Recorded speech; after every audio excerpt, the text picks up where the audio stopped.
Hi friends, मैं आकांक्षा Sharma GK with आकांक्षा में आपका स्वागत करती हूँ। फ्रेंड्स, आज हम एमपीपीएससी प्रीलिम्स के लिए जो अंतिम 14 से 15 दिन बचे हुए हैं उनकी स्ट्रेटजी करने वाले हैं। स्ट्रेटजी हमको क्या करना है वो हम पढ़ेंगे। किस किस चीज़ को ज़्यादा फोकस करना है, लास्ट दिन में आपको किस तरीके से तैयारी करना है वो मैं आपको करवाती हूँ। बहुत दिनों से मेरा प्री का वीडियो नहीं आ पाया है, तो आपसे आपको रोज़ 2 से 3 वीडियो प्री का वीडियो मिलेगा। जो भी मेरे टेस्ट है, जो इतना भी टेस्ट हो पाएगा वीडियो में, तो मैं वीडियो में टेस्ट भी करवा दूँगी। बाकी मैंने डिस्काउंट रखा है, आप अगर टेस्ट लेना चाहते हैं तो आप टेस्ट ले सकते हैं। टेस्ट की जानकारी मैं आपको आगे दे देती हूँ। तो चलिए स्टार्ट करते हैं। आगे बढ़ने से पहले चैनल को सब्सक्राइब जरूर कीजिएगा और जो भी मैं वीडियो बना रही हूँ उसको शेयर कीजिएगा।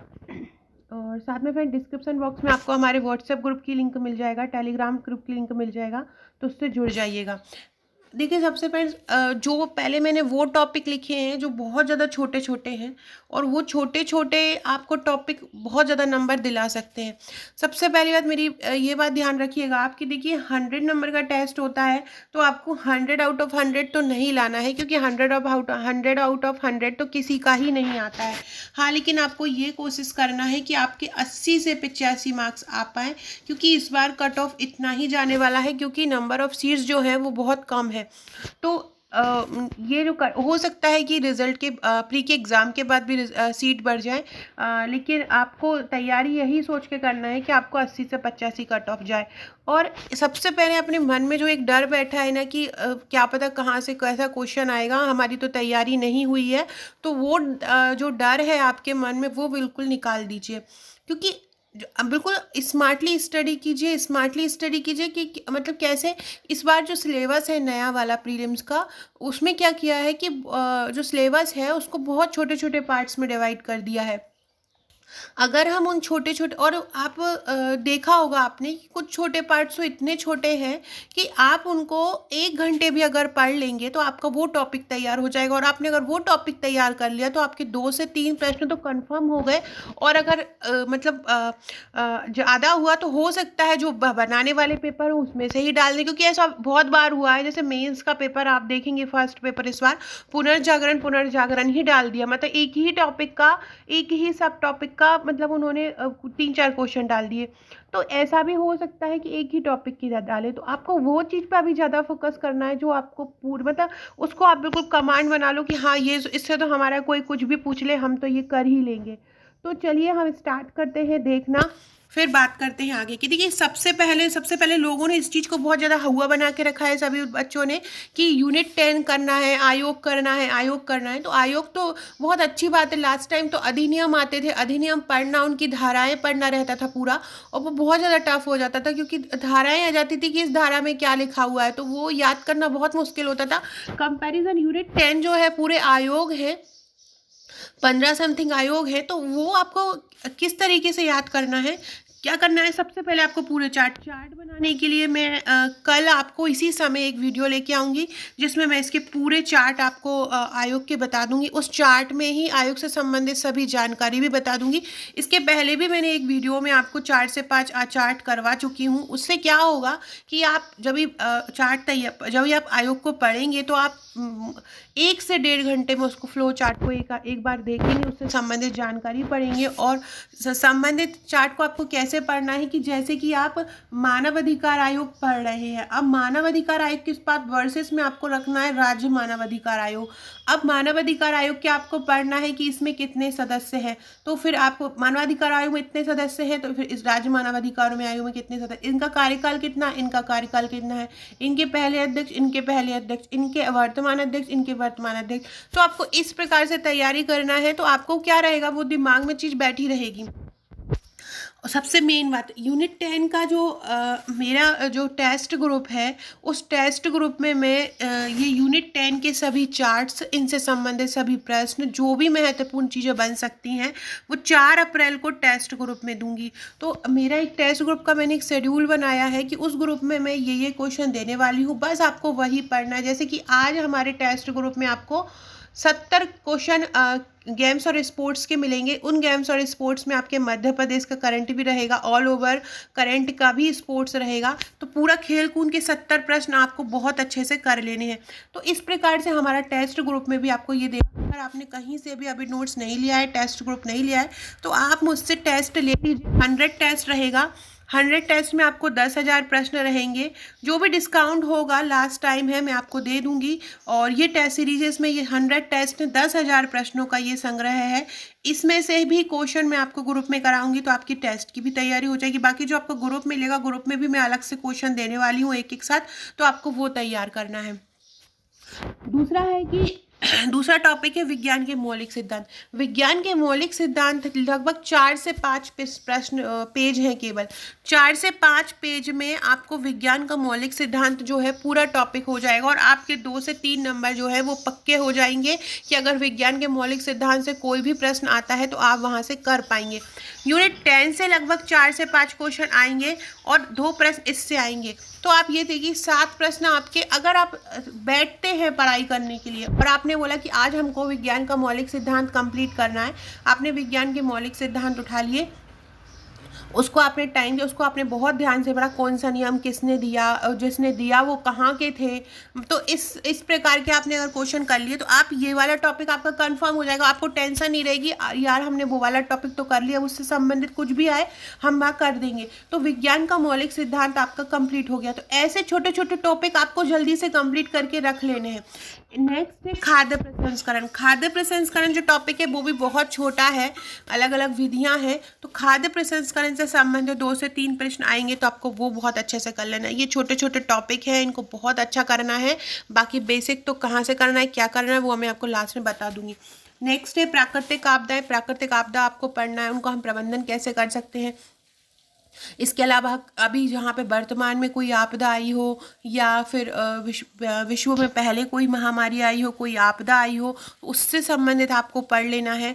तो ये जो चीज़ें हैं इनसे संबंधित ये क्वेश्चन है, जितना हो सकेगा मैं वीडियो में भी करा दूंगी। बाकी आप मेरे ग्रुप से जुड़ जाइए, जो नोट्स के साथ आपको मिलेगा, टेस्ट नोट्स के साथ। तो वहाँ पे मैं इनके इम्पोर्टेंट, जैसे कि मैंने प्राकृतिक आपदा के 50 प्रश्न निकाले हैं, तो प्राकृतिक आपदा के मैं ये 50 प्रश्न आपको डे बाई डे दूंगी। जैसे कि आज गेम्स एंड स्पोर्ट्स का है, तो कल मैं आपको कोई और टॉपिक दूंगी, जैसे कल मैं खाद्य प्रसंस्करण दे दूंगी, नेक्स्ट दिन मैं पोषक आहार दे दूंगी, और ऐसे दे दूंगी वन लाइनर फैक्ट कि आपको जल्दी जल्दी से याद करना पड़े और रिवीजन करने में प्रॉब्लम ना हो।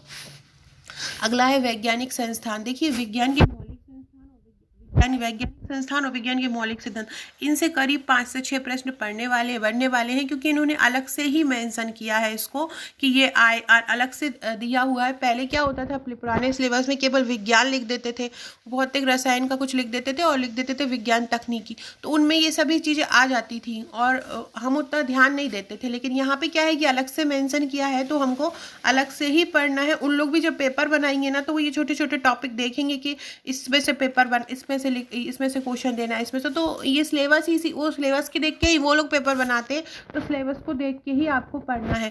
तो फिर वैज्ञानिक संस्थान और उसकी उपलब्धियां आपको बहुत अच्छे से कर लेना है। अगर आपके पास कोई टॉपिक हो तो उसको 1 से 2 बार पढ़ लीजिए, आपको याद हो जाएगा, थोड़ा भी याद रहेगा, आप थोड़ा बहुत भी पढ़े रहेंगे और ऑब्जेक्टिव में आएगा तो आप कर पाएंगे। नेक्स्ट है पर्यावरण और जैव विविधता। पर्यावरण से संबंधित जितने भी अभी तक सम्मेलन हुए हों, पर्यावरण प्रदूषण को फैलाने वाले कारक कौन कौन से हैं, जैव विविधता की खोज किसने की, जैव विविधता संबंधित सरकार के प्रयास कौन कौन से हैं, तो ये आपको बहुत अच्छे से कर लेना है।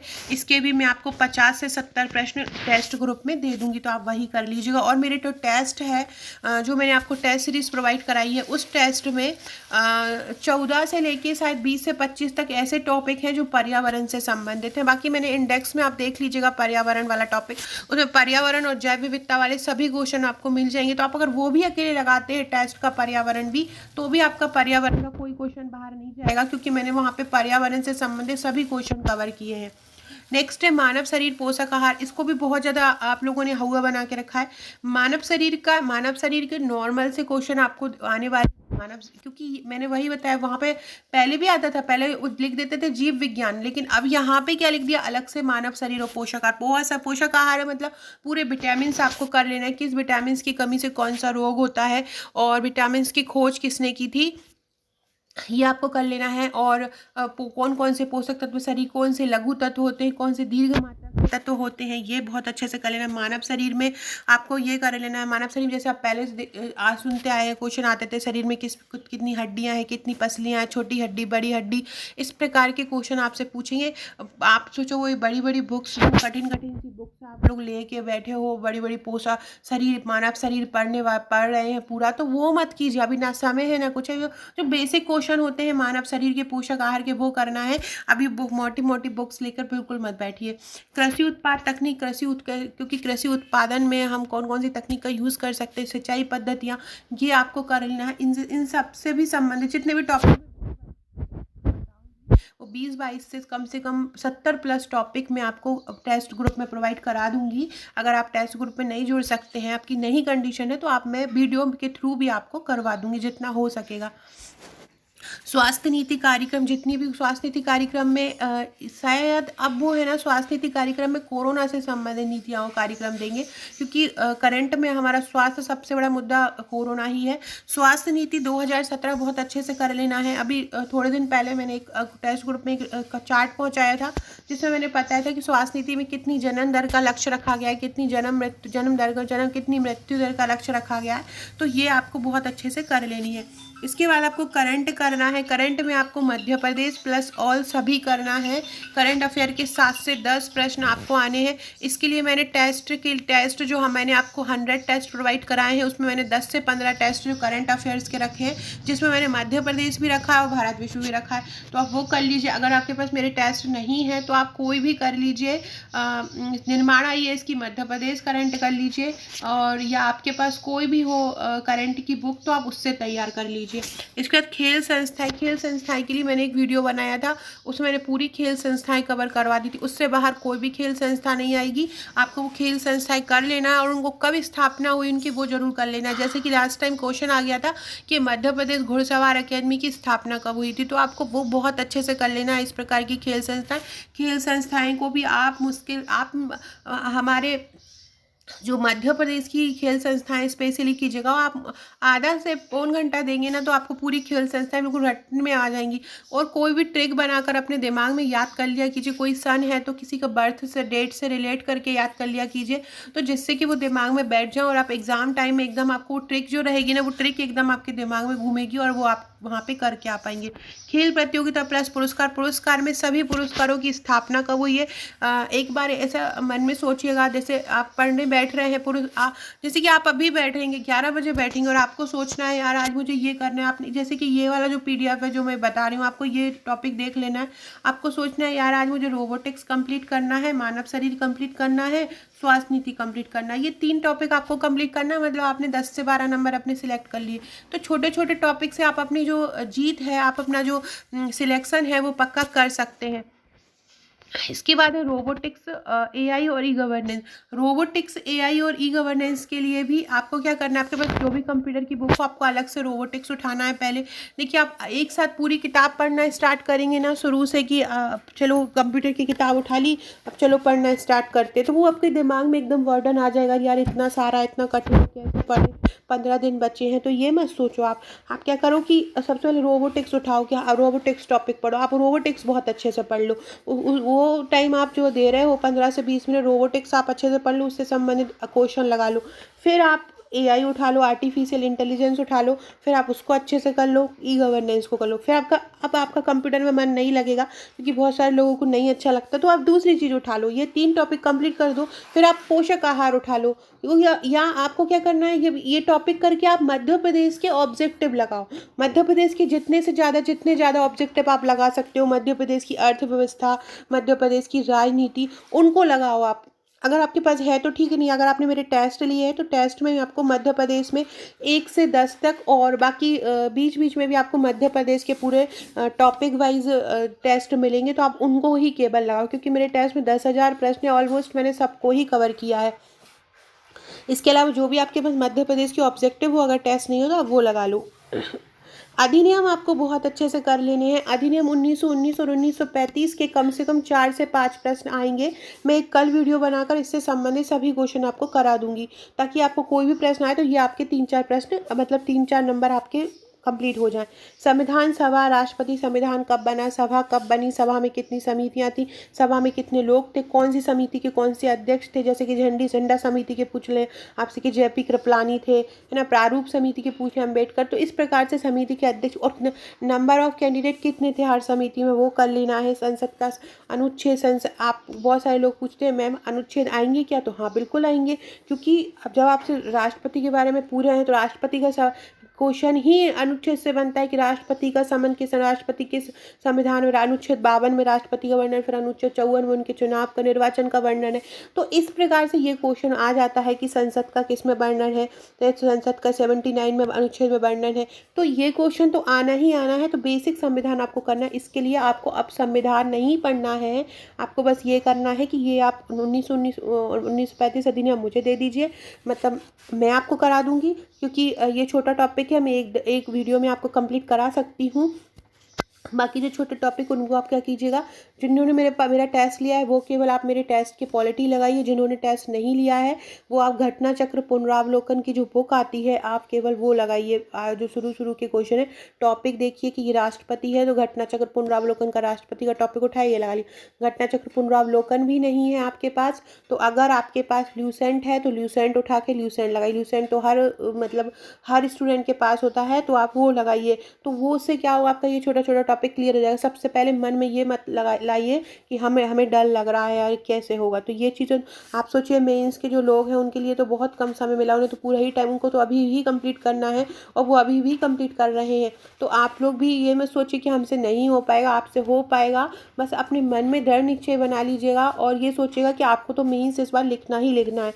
इसके अलावा जो न्यायालय, सर्वोच्च न्यायालय की स्थापना, उच्च न्यायालय सर्वोच्च न्यायालय का अनुच्छेद जैसे कि 124 है, तो आपको वो उससे संबंधित सभी अनुच्छेद कर लेना है। बेसिक देखिए, ये जो संविधान है, राजनीति, इस बार इसका पोर्शन बहुत ज़्यादा आने वाला है, क्योंकि यूनिट 10 जो है वो भी इसी से संबंधित है ना। तो ये टॉपिक जो है राजनीति, जो आपको बहुत इस बार अच्छे से कर लेना है। तो आपको मैंने बताया, या तो आप मेरे नोट्स की पॉलिटी, मेरे जो टेस्ट की पॉलिटी है वो पढ़ लीजिए। मैं मेरे नोट्स की अभी बात नहीं कर रही हूँ, क्योंकि अभी नोट्स मेरा आप इतने जल्दी पढ़ भी नहीं पाएंगे 15 दिन में, तो मैं आपको गलत सजेशन नहीं दूंगी कि आप मेरे नोट्स लीजिए। हाँ, बट टेस्ट ले लीजिए। टेस्ट में क्या है, ऑब्जेक्टिव है, तो आपको आप जल्दी आप उस 4-5 दिन भी एग्ज़ाम के पहले भी लगाएंगे ना, तो आप वहाँ पे करके आ पाएंगे। इसके वाला अर्थव्यवस्था संस्थान, जितने भी अर्थव्यवस्था संबंधी संस्थान हैं वो आपको बहुत अच्छे से कर लेने। रिजर्व बैंक, राष्ट्रीयकृत बैंक, आयात निर्यात, ये बहुत अच्छे से कर लेना है, मतलब ये जो अर्थशास्त्र है। लेकिन आपको जो आपको ज़्यादा फोकस करना है, तो जो 1 से 15 तक जो मेन पॉइंट दिए हैं, बस आपको इनको ज़्यादा फोकस करना है। आजकल आप 3 दिन भी देंगे ना लगातार बैठ के इनको, तो आप इनको बहुत अच्छे से कर पाएंगे। आपको बस ये टॉपिक उठाना है, उसको बहुत अच्छे से पढ़ लेना है। बाकी जो भी मेरे से जितना वीडियो बन पाएगा मैं वीडियो भी बना दूंगी, बस आप वीडियो को शेयर कर दीजिएगा। इसके अलावा है मध्य प्रदेश की जनगणना। मध्य प्रदेश की जनगणना बहुत अच्छे से कर लेना है। मध्य प्रदेश की जनगणना में मध्य प्रदेश की जनसंख्या कितनी है, मेल कितने हैं मध्य प्रदेश में, फीमेल कितने हैं, मध्य प्रदेश का जनघनत्व कितना है, सर्वाधिक जनसंख्या वाले जिले, कम जनसंख्या वाले जिले, ज़्यादा घनत्व वाले जिले, जो कम जनघनत्व वाले हैं वो जिले। तो ये आपको बहुत अच्छे से कर लेना है। इस प्रकार की कुछ और 5-5 कर लेने हैं। जैसे कि आप कर रहे हैं कि मध्य प्रदेश के लिंगानुपात वाले 5 जिले, तो आपको पूरे कर लेना है। अकेले ये नहीं कि अकेले बालाघाट आपने कर लिया, आपको पूरे जितने भी 5 हैं वो बहुत अच्छे से कर लेने हैं। मध्य प्रदेश के उद्योग और योजनाएं, मध्य प्रदेश की जो कल्याणकारी योजनाएं हैं वो करंट से ही रिलेटेड आएंगी। तो करंट की जितनी भी योजनाएं हैं कोरोना से संबंधित अभी बनी है, तो वो बहुत अच्छे से कर लीजिएगा। मध्य प्रदेश का संविधान, मध्य प्रदेश का इतिहास, भारत का इतिहास, ये जो आपको इनको केवल आपको ऑब्जेक्टिव लगाना है, इनमें ज़्यादा परेशान नहीं होना है, आपको वो बहुत अच्छे से कर लेना है। क्योंकि इनके जो क्वेश्चन है ना वो आप करीब जो क्वेश्चन आते हैं बहुत ज़्यादा बेसिक आते हैं, और बेसिक के लिए आपको है ना पूरा, क्योंकि अगर आप बुक पढ़ने बैठे अभी इनके लिए, तो इतना सारा सिलेबस, इतिहास इतनी बड़ी है मध्य प्रदेश की और भारत की, कि आप इतने जल्दी नहीं कर पाओगे। तो इसके लिए आपको केवल ऑब्जेक्टिव ही लगाना है और कुछ नहीं करना है। इनके लिए आपको डिटेल में इनकी स्टडी नहीं करनी है, आपको बस इसका ऑब्जेक्टिव ही लगाना है। इसके अलावा आप मेरे टेस्ट का सहारा ले सकते हैं। अगर आपके पास मेरे टेस्ट नहीं है, घटना चक्र पुनरावलोकन है इनके लिए, जो मैंने ये बताया है, इतिहास, भूगोल, संविधान, अर्थव्यवस्था, घटना चक्र पुनरावलोकन लगा सकते हैं। अगर वो भी नहीं है तो ल्यूसेंट भी लगा सकते हैं, क्योंकि अब समय नहीं है, अब ऑब्जेक्टिव ही लगाओ। टेस्ट ग्रुप जो मेरा है, जो टेस्ट ग्रुप बनाया है, जो टेस्ट के नोट्स लेने पे आपको मिलेगा, उसमें रोज़ तैयारी करवाई जाएगी। आपको बस जो मैं दूंगी बस वही पढ़ना है। 80+ आपको लाना है, क्योंकि सीट कम है। बिना डरे और बस पढ़ें और पढ़ें। जो भी टेस्ट में डिस्काउंट होगा वो मैं आपको दे दूंगी, आप मुझे व्हाट्सअप कर दीजिएगा। टेस्ट ग्रुप से जुड़ें और बस जो मैं दे रही हूँ बस वो पढ़ें। तो आपको याद रखना है कि आपको छोटे छोटे नंबर, छोटे छोटे टॉपिक पे फोकस करना है। जो मध्य प्रदेश इतिहास, भारत का इतिहास, मध्य प्रदेश भूगोल, भारत का भूगोल, और अर्थव्यवस्था, संविधान, इनके लिए आपको परेशान नहीं होना है। इनके लिए आपको बस ऑब्जेक्टिव ही लगाना है। अब ऑब्जेक्टिव का ही समय है। अगर इनको पढ़ने बैठे आप, इन सब्जेक्ट को, तो आप जो ऊपर के जो टॉपिक है जिनसे आपको नंबर मिल सकते हैं वो आपको कराएं, वो आपके छूट जाएंगे। और सबसे बड़ी बात कि कोई कितना भी ज़्यादा हो फ्रेंड्स, आपके जो नंबर डिसाइड होते हैं वही बेसिक क्वेश्चन से होते हैं। अगर आप कुछ नए के चक्कर में वो बेसिक क्वेश्चन भूल जाओगे जो सब करके आते हैं, तो वो बहुत ज़्यादा प्रॉब्लम हो जाएगा। क्योंकि जब भी कोई पेपर देने जाता है तो यही प्रॉब्लम हो जाती है कि आते आते 3 से 4 क्वेश्चन गलत हो जाते हैं, क्योंकि 2 से 3 क्वेश्चन में कंफ्यूज हो जाते हैं। वो इसीलिए कि आपका जो पढ़ा हुआ है वो आप वहाँ पे रिवीजन नहीं करते हो। तो आपको क्या करना है, सबसे पहले वो बेसिक क्वेश्चन ही, तो ये बेसिक क्वेश्चन आपको इनके ये जो लास्ट की जो मैं बता रही हूँ कि उद्योग, जब संविधान, मध्य प्रदेश का इतिहास, भारत का इतिहास, भूगोल, इनके लिए केवल आपको ये ऑब्जेक्टिव ही लगाना है और डिटेल में कोई स्टडी नहीं करना है कि आप अब पढ़ने बैठ गए। और जो संशोधन वाला जो टॉपिक है, संविधान संशोधन, उसके मेन मेन संशोधन, जैसे भाषा वाला कोई संविधान संशोधन, आरक्षण वाला कोई संविधान, 6 से 14 वर्ष की शिक्षा वाला संशोधन है, ये आपको कर लेना। जो भी टॉपिक इंपॉर्टेंट लगते हैं तो वो मैं आपको वीडियो में करवा देती हूँ। बाकी वीडियो ज़्यादा नहीं बना पाती हूँ, इसलिए पूरा का पूरा वीडियो का मैं आश्वासन नहीं देती हूँ आपको। लेकिन वहाँ जो मेरा ग्रुप है वहाँ मैं राइट करके पूरा का पूरा जो भी इंपॉर्टेंट है वो मैं आज से ही पहुँचाना स्टार्ट कर रही हूँ। मैंने पहले ही आपको बोला था कि मैं 27 से बहुत अच्छी तैयारी कराने वाली हूँ। मेरा टारगेट यही है कि आप लोग जो भी जुड़े हैं आपका सभी का सिलेक्शन हो। ओके फ्रेंड्स, तो व्हाट्सएप ग्रुप से जुड़ जाइएगा, जिसकी लिंक डिस्क्रिप्शन बॉक्स में आपको दी है। अच्छे से तैयारी कीजिए, डरिए मत। जो भी प्रॉब्लम आपको आ रही है आप मुझे वो कमेंट बॉक्स में बता दीजिए, या आप मुझे व्हाट्सअप कर दीजिए। जो भी मेरे द्वारा सॉल्यूशन हो पाएगा वो मैं आपको करूँगी। Okay friends, thank you.